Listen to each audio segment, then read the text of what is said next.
C'était l'année 1977, une date gravée dans le marbre. Ce soir-là, sous les projecteurs de Wembley, une mélodie a tout changé.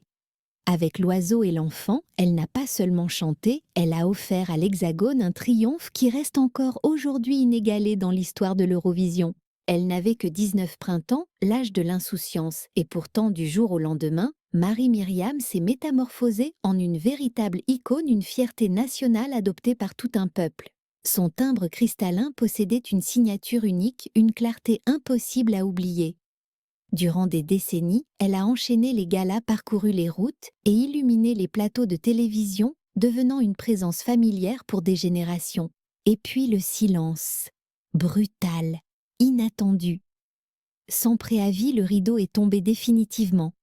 Fini les concerts, terminés les rappels sous les applaudissements.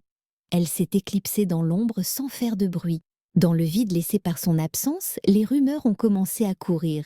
Était-elle malade? Avait-elle développé une phobie de la scène? Ou peut-être était-elle simplement dégoûtée par le show business? Les spéculations allaient au bon train. Pourtant, personne n'avait effleuré la terrible vérité. Le secret est resté bien gardé loin des regards indiscrets jusqu'à ce moment précis. À l'âge de 68 ans, Marie a finalement trouvé la force de mettre des mots sur sa douleur. Elle a levé le voile sur cette nuit tragique qui lui a tout pris l'homme de sa vie, mais aussi l'envie même de laisser sortir une seule note de sa gorge. Cette confession bouleversante remet en perspective tout ce que l'on croyait connaître de son parcours.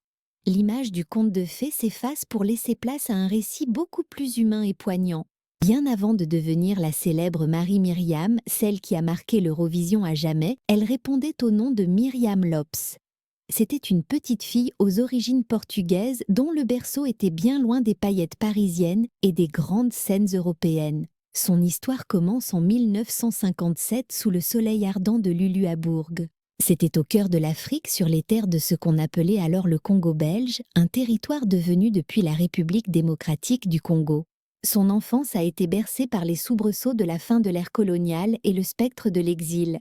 Ses parents venus du Portugal avaient traversé les océans en espérant y bâtir un avenir plus clément. Hélas, comme tant d'autres familles prises dans la tourmente de l'histoire, ils se sont retrouvés piégés par les vents contraires de l'instabilité politique qui balayait la région. En l'an 1963, alors qu'elle n'était qu'une enfant de 6 ans, la famille n'a eu d'autre choix que de fuir le chaos ambiant pour mettre le cap sur la France. Leur point de chute fut le 20e arrondissement de Paris. Loin des quartiers chics, ils ont dû s'entasser dans un hôtel triste et vétuste de la rue Planchat. Le confort était inexistant, le luxe n'était qu'un mot lointain, mais l'essentiel était là, ils étaient unis, soudés par l'amour et l'espoir de jours meilleurs. Refusant de se laisser abattre par l'adversité, ses parents ont retroussé leurs manches. Ils ont métamorphosé ce lieu sans âme en un coin de chaleur lusitanienne, le restaurant Le Ribatejo.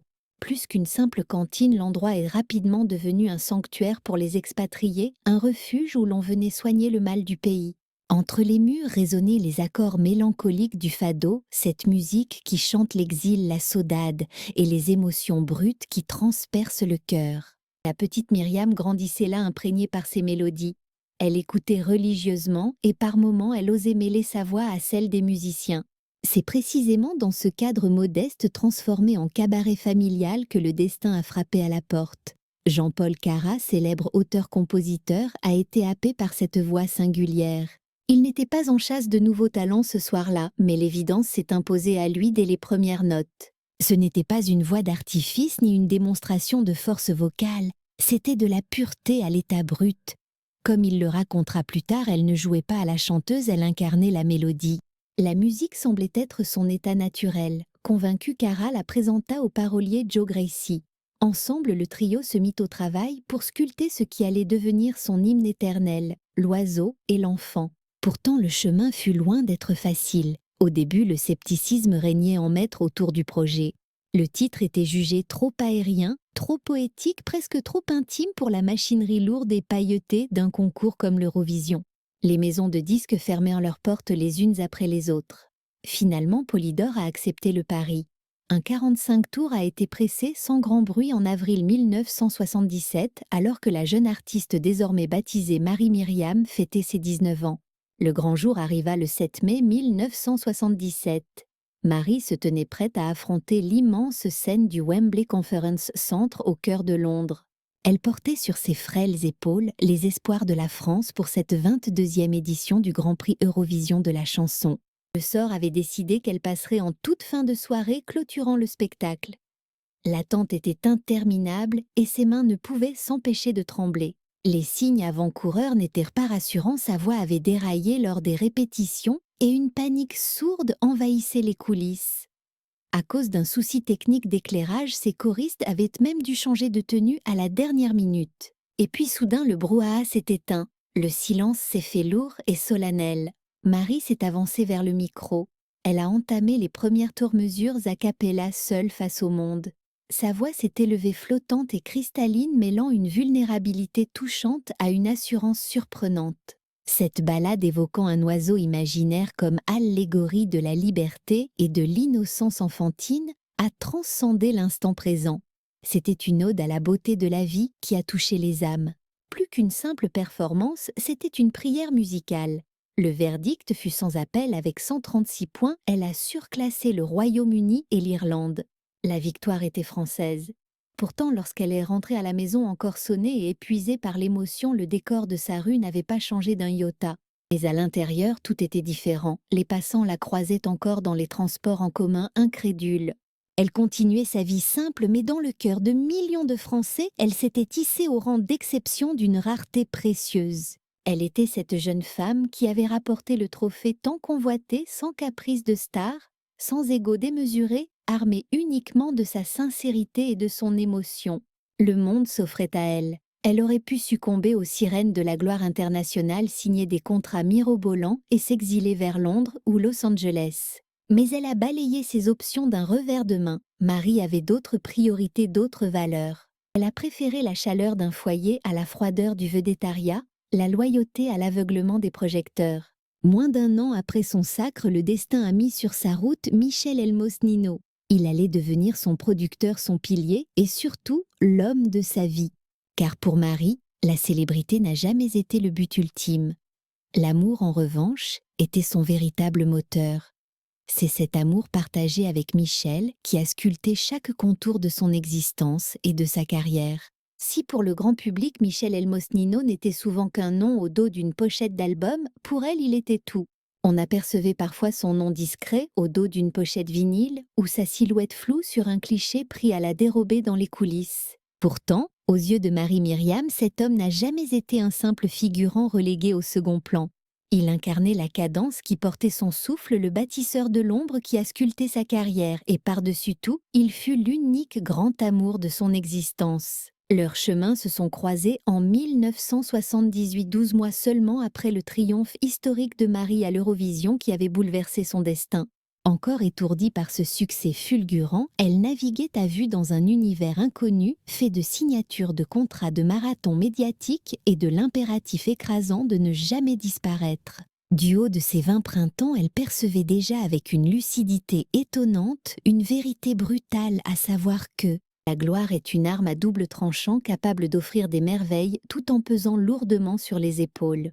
C'est dans ce tourbillon qu'apparaît Michel, un directeur artistique chevronné de la maison Polydor, le label audacieux qui avait misé sur l'oiseau et l'enfant, ce titre devenu légendaire.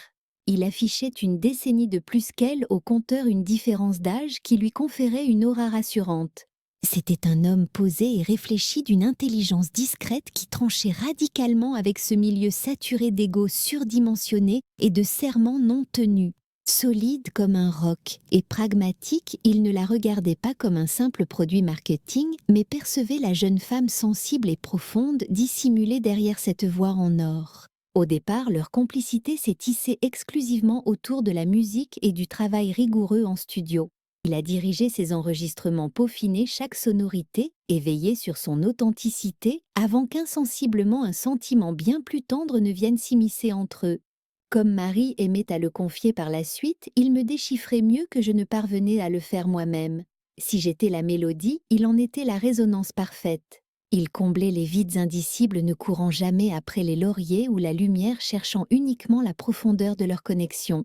Leur idylle s'est épanouie loin du tapage médiatique sans la moindre frasque pour alimenter la presse à scandale ni grandes effusions publiques. Ils ont préféré ériger une forteresse intime cimentée par des aspirations communes, des principes solides et la douceur des jours partagés. Dans le show business, il est rarissime de croiser un duo capable de fusionner vie professionnelle et vie privée sans que l'un n'empiète sur l'autre. Pourtant, ils ont relevé ce défi haut la main, accueillant en 1982 leur fille aînée, Laurine, premier fruit de leur amour. Marie s'est alors transformée en funambule alternant l'écriture de chansons et les berceuses le micro d'une main et l'écoute bébé de l'autre. Michel restait omniprésent et très vite les consoles de mixage se sont retrouvées envahies par les jouets d'enfants. Elles se remémoraient souvent leur foyer comme un joyeux capharnaüm où s'entremêlaient câbles audio, pieds de micro-paquets de couches et éclats de rire. 8 années se sont écoulées avant que la famille ne s'agrandisse à nouveau en 1990 avec la naissance de Richard. Si la machine impitoyable de l'industrie musicale continuait de tourner leur engagement l'un envers l'autre, demeurait inébranlable. Quand à l'aube du nouveau millénaire, Marie choisit de s'éloigner des projecteurs, ce n'était ni par lassitude, ni par crainte, mais une décision mûrement pesée. L'appel des racines via le restaurant familial. Le ribatejo et l'envie de voir grandir sa progéniture l'ont emporté un virage que Michel a validé sans réserve. Jamais il ne lui a mis la pression pour remonter sur les planches, ni chercher à combler son absence en produisant la nouvelle starlette du moment. Bien au contraire, il s'est érigé en gardien de son œuvre structurant ses archives pour protéger le patrimoine musical qu'ils avaient rebâti à 4 mains. Et le jour où l'envie de chanter la reprise, non pas pour la célébrité, mais par pur plaisir personnel, il a répondu présent instantanément, prêt à régler la sonorisation, imaginer la scénographie ou juste lui serrer la main dans la pénombre des coulisses. Durant toute la décennie 2000 et le début des années 2010, Marie a privilégié des retours ponctuels et soigneusement sélectionnés. On la voyait lors de galas de charité d'émissions hommage ou pour célébrer l'histoire de l'Eurovision. Le temps n'avait aucune prise sur son talent, son timbre gardait cette pureté cristalline et cette âme vibrante qui l'ont rendue célèbre. Mais chaque note chantée l'était sous le regard bienveillant de Michel, posté près de la régie son point de repère visuel pour qu'elle ne se sente jamais isolée sur scène. Sa présence était sa boussole, l'élément immuable de son équation comme elle aimait le répéter. Les modes musicales passaient et les audiences évoluaient, mais lui demeurait ce rock inaltérable scellant leur union par une entente tacite et profonde. Au-delà d'un simple toit, ils partageaient un dialecte secret fait de coups d'œil complices et de gestes imperceptibles. Une admiration réciproque qui s'était bonifiée comme un grand cru au fil des décennies traversées côte à côte. Leurs enfants ont ainsi mûri en observant ce modèle rare de symbiose parentale et professionnelle jusqu'à ce que ce mois de décembre fatidique ne survienne. Cette journée du 20 décembre avait débuté avec la banalité des jours heureux. Chez les Elmosnino, Noël relevait du sacré une tradition orchestrée avec minutie. Tout était prêt pour accueillir la tribu. Les chambres des petits-enfants préparaient le réfrigérateur rempli de victuailles pour les fêtes. Une douce quiétude régnait dans la maison imprégnée de cette effervescence contenue propre aux veilles de retrouvailles familiales. Absolument rien ne laissait deviner le drame imminent. Marie confirmera qu'aucun symptôme, aucune plainte n'était venue assombrir le tableau.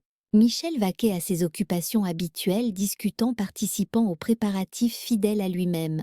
Et puis brutalement, le temps s'est figé. Il a croisé son regard et a lâché d'une voix presque sereine « Je suis fatigué ». Ce furent les ultimes syllabes qu'il prononça avant de s'éteindre. Quelques poignées de secondes ont suffi pour que tout bascule, il s'est écroulé sans un bruit. Marie a couru vers lui, l'esprit embrouillé, incapable de saisir immédiatement la gravité de la situation. Dans un premier réflexe de défense, elle s'est persuadée qu'il faisait simplement un malaise et qu'il avait besoin de s'étendre un instant. Avec des gestes tendres et automatiques, elle a commencé à lui ôter ses chaussures, un rituel qu'elle avait accompli des milliers de fois pour son confort, espérant que cela l'aiderait à reprendre ses esprits. Il n'y a pas eu de crise hystérique ni de combat acharné contre la mort, juste cette réalisation glaçante et silencieuse que l'impensable était en train de se jouer là, juste sous son regard impuissant. Les équipes d'urgence ont débarqué en un temps record, mais le destin avait déjà scellé son verdict, rendant leur intervention vaine. Le diagnostic tombera plus tard comme un couperet, une attaque cardiaque massive et foudroyante qui ne lui a laissé aucune chance. Malgré l'acharnement du SAMU et les tentatives de réanimation, son cœur n'est jamais reparti. Il s'est éteint en 60 secondes chrono, confiera-t-elle avec émotion lors d'un entretien en 2021. Pour Marie, cette minute fatidique a semblé durer une éternité, se distordant dans une dimension totalement irréelle. Elle a souvent raconté par la suite que la véritable torture n'était pas l'événement lui-même, mais les heures sombres qui ont suivi quand son cerveau refusait obstinément d'intégrer l'image de la fin. J'étais incapable d'assimiler l'idée qu'il était mort, c'était comme si mon esprit bloquait cette information, a-t-elle avoué. La compréhension m'échappait totalement, la douleur n'était pas encore là, elle avait laissé place à un état de sidération absolue. Ensuite, il a fallu affronter l'épreuve la plus redoutable pour une mère, porter cette terrible nouvelle à la connaissance de ses propres enfants. Même si Laurine et Richard étaient des adultes accomplis, cela n'atténuait en rien la difficulté de la tâche. Marie a catégoriquement refusé de leur annoncer le drame par téléphone. Je ne pouvais pas leur balancer une horreur pareille à distance, a-t-elle expliqué. Je les ai sommés de venir me rejoindre immédiatement.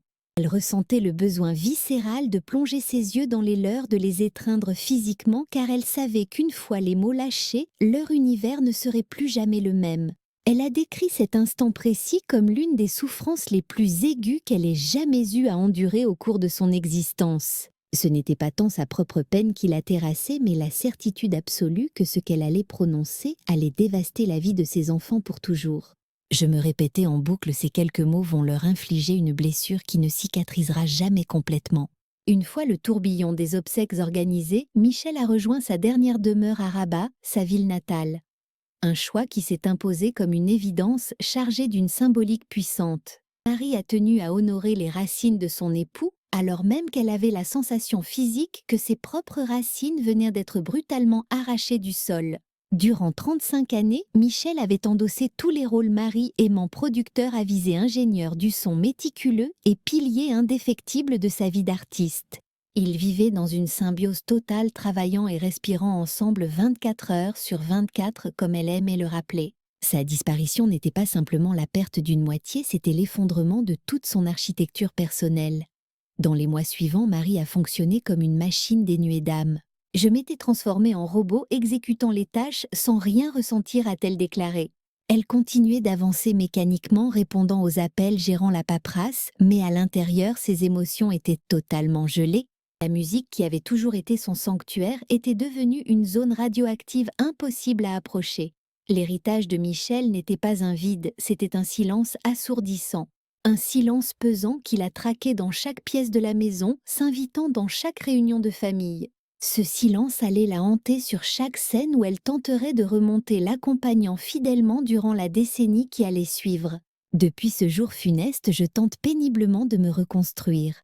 Pourtant, une invitation professionnelle acceptée des mois auparavant est revenue à la surface bien avant que le drame ne brise sa réalité. Noyée dans le chaos émotionnel qui a suivi le décès de Michel-Marie Myriam, avait complètement occulté cette date de son agenda. Ce n'est qu'en janvier 2014, à quelques jours de l'échéance, qu'elle a réalisé avec effroi qu'elle était toujours prévue au programme pour chanter. Elle n'avait rien annulé. Elle aurait pu se désister à la dernière minute, n'importe quel producteur aurait compris la situation, mais le deuil a ses raisons que la raison ignore. Une partie de son esprit, analysera-t-elle plus tard, voulait faire semblant comme si la vie pouvait reprendre son cours normal. Elle voulait croire qu'elle pouvait grimper sur scène comme elle l'avait fait des centaines de fois par le passé et simplement faire son métier. Elle espérait secrètement que la chaleur des projecteurs pourrait par miracle faire fondre ce bloc de glace qui lui écrasait la poitrine depuis le 20 décembre. Alors elle s'est rendue en coulisses. L'atmosphère était familière, les lumières crues des loges, l'odeur des phares, l'agitation technique habituelle. Et la réalité l'a rattrapée, Michel n'était pas là. Personne ne vérifiait les branchements à ses côtés. Il n'y avait plus cette voix rassurante pour la guider, plus cette main bienveillante sur son épaule pour lui murmurer « Tu es prête, vas-y ». Elle s'est avancée vers la scène seule, terriblement seule. Je pensais sincèrement avoir la force de le faire, a-t-elle confié plus tard dans les colonnes de France Dimanche. Je me suis persuadée que je chanterais pour le public juste pour honorer le contrat une dernière fois. Puis les lumières se sont braquées sur elle. L'orchestre a lancé les premières mesures et sa voix s'est brisée net. Dès la première note, sa gorge s'est nouée violemment. Elle a senti le barrage céder. La douleur est remontée comme une vague scélérate comprimant ses poumons. Ce soutien invisible sur lequel elle s'était toujours reposée avait disparu. La mémoire musculaire pourtant forgée par des décennies de pratique vocale l'a totalement abandonnée à cet instant précis. J'ai fondu en larmes devant tout le monde, a-t-elle raconté. Pas juste une larme discrète, mais de véritables sanglots incontrôlables. Je suffoquais, incapable de sortir un mot. C'était physique, ma gorge s'est littéralement verrouillée, refusant de laisser passer le moindre son. Dans la salle, une intuition collective a glacé l'atmosphère, plongeant l'audience dans un mutisme pesant, tandis que certains spectateurs, en parfaite osmose avec sa douleur, laissaient couler leurs larmes ou chuchoter leur inquiétude. Marie a puisé dans ses dernières réserves de courage pour ne pas flancher, mais chaque note émise lui déchirait la gorge comme des éclats de verre tranchant, chaque parole chantée hurlant le vide laissé par l'être aimé. Une fois la dernière mesure envolée, elle s'est abstenue de tout rituel scénique, refusant d'attendre les ovations ou d'offrir la moindre révérence théâtrale au parterre de fans. Elle a pivoté lentement vers son fils Richard, sa boussole émotionnelle ce soir-là, pour lui confier d'une voix brisée mais résolue: « C'est terminé, c'est la toute dernière fois. Il m'est physiquement impossible de remonter sur les planches dans cet état. » Une déclaration qui ne marquait pas un abandon, mais l'acceptation lucide d'une réalité trop lourde à porter. Suite à cette soirée fatidique, Marie-Myriam a choisi de s'éclipser du monde du spectacle sans fracas, sans communiqué de presse dramatique, ni tournée d'adieu larmoyante. Sa réponse est devenue invariablement un refus silencieux face aux multiples sollicitations des festivals et des producteurs d'émissions qui tentaient de la ramener sous les projecteurs. Les organisateurs des commémorations de l'Eurovision ont maintes fois réclamé sa présence iconique, espérant entendre à nouveau cette voix qui avait marqué l'histoire.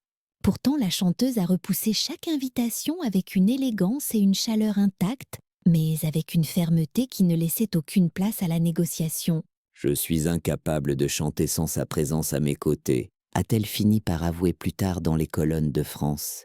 Dimanche, le cœur encore à vif. Il était son ombre bienveillante, supervisant chaque balance, chaque réglage de lumière. Elle ne chantait pas uniquement pour la foule, mais avant tout pour lui et à travers lui.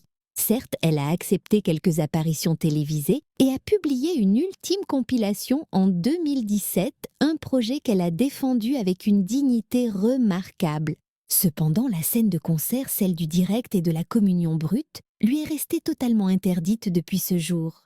Ce lieu jadis synonyme de vitalité d'échange et d'amour inconditionnel s'était métamorphosé en un sanctuaire hanté par des souvenirs trop douloureux pour être affronté à nouveau. Aujourd'hui, alors qu'elle atteint ses 69 ans, en 2026, elle ne cherche plus l'éclat des projecteurs ni le frisson de la foule suspendue à ses lèvres. Son existence suit désormais un rythme beaucoup plus apaisé, rythmé par des matinées douces avec ses petits-enfants et des déjeuners sereins en compagnie de Laurine et Richard. Elle privilégie les longues flâneries où ses souvenirs deviennent des compagnons de route fidèles et omniprésents. Celle qui a offert à la France une victoire historique sur la scène internationale puise à présent sa force dans les petites réussites du quotidien.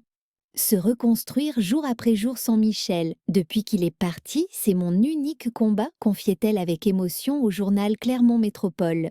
Mais la guérison totale est un mythe. On ne tourne jamais vraiment la page, on apprend simplement à naviguer dans une vie différente. Cette nouvelle existence, loin d'être un désert, est richement peuplée par la présence rassurante de son clan familial. Sa fille Laurine, passée de l'animation à la maternité épanouie, illumine le foyer de Marie avec ses propres enfants, ses petits-fils chéris, qui sans avoir connu Michel, perpétuent son sourire discret. Son fils Richard, œuvrant comme photographe et assistant réalisateur, demeure un pilier inébranlable à ses côtés. Il veille sur elle avec une bienveillance protectrice qui rappelle trait pour trait le tempérament de son père. La demeure de Marie, bien que plus silencieuse aujourd'hui, résonne encore des échos de ses anciens disques ornés de clichés de concerts et de reliques d'une époque où la scène était son refuge. Si le piano dans le coin du salon prend la poussière et que le micro reste dans son étui, elle ne manque pourtant jamais le rendez-vous annuel de l'Eurovision. Ce concours conserve une dimension sacrée à ses yeux, même si le regarder réveille inévitablement une pointe de douleur nostalgique. Fidèle supportrice de la France, elle observe les nouvelles éditions avec un regard mêlant tendresse pour le passé et curiosité pour l'avenir. « Je garde l'espoir de nous voir gagner à nouveau », déclarait-elle à France Télévisions, « mais j'ai le sentiment que l'émotion pure fait parfois défaut aujourd'hui. » Pour elle, c'est le frisson ressenti qui prime sur la technique, et elle reste la gardienne farouche de son héritage au sein de l'histoire du concours.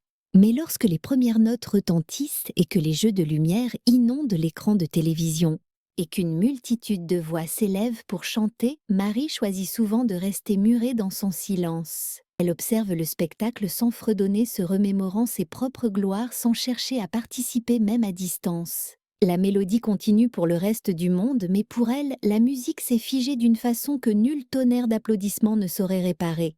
En 2017, elle a livré une part de son âme dans un ouvrage intitulé « La fille du ribatejo », un hommage vibrant à ses racines portugaises et à son enfance, dans un hôtel parisien. C'était l'histoire de cette voix qui a conquis un continent, mais l'ouvrage allait bien au-delà d'une simple autobiographie de star. C'était un adieu nécessaire, une véritable thérapie, a-t-elle admis, confessant avoir versé des larmes sur chaque page manuscrite. Elle a décrit ce processus d'écriture comme une épreuve douloureuse mais indispensable à sa survie mentale. C'était l'unique moyen de verbaliser le raz-de-marée émotionnel qui l'avait submergée depuis la disparition brutale de Michel. Ce livre ne se contente pas de narrer son parcours, il semble pleurer à l'unisson avec elle à chaque chapitre. Il célèbre ses triomphes tout en dévoilant le prix à payer constituant d'une certaine manière sa dernière offrande musicale au public, mais à l'encre indélébile.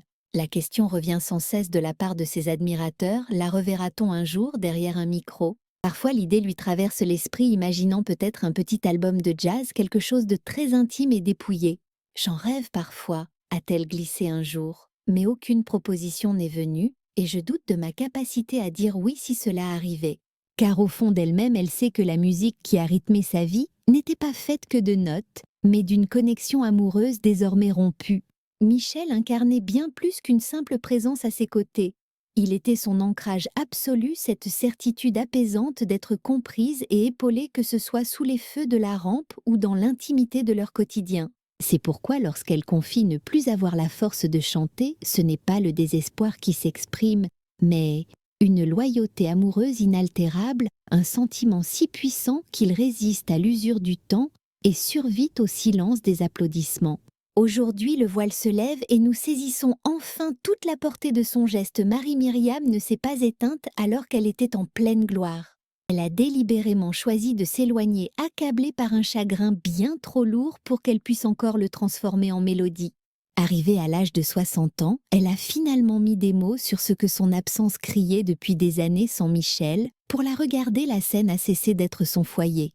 Leur histoire n'était pas simplement une romance de coulisses, elle constituait l'essence même, la pulsation vitale qui rythmait sa musique et donnait une âme à ses chansons. À votre avis, est-il envisageable que Marie puise un jour en elle le courage nécessaire pour retrouver le chemin des salles de spectacle, ne serait-ce que pour une ultime représentation d'adieu ? Ou bien devons-nous accepter que son retrait digne et silencieux constitue en réalité le rappel le plus sincère et le plus touchant qu'elle pouvait nous offrir ? Si ce récit poignant a résonné en vous, n'hésitez pas à partager votre ressenti dans les commentaires et à cliquer sur le pouce bleu. Pensez également à vous abonner pour explorer d'autres destins fascinants et découvrir l'humanité cachée derrière les voix qui ont marqué nos vies. Une véritable leçon de vie.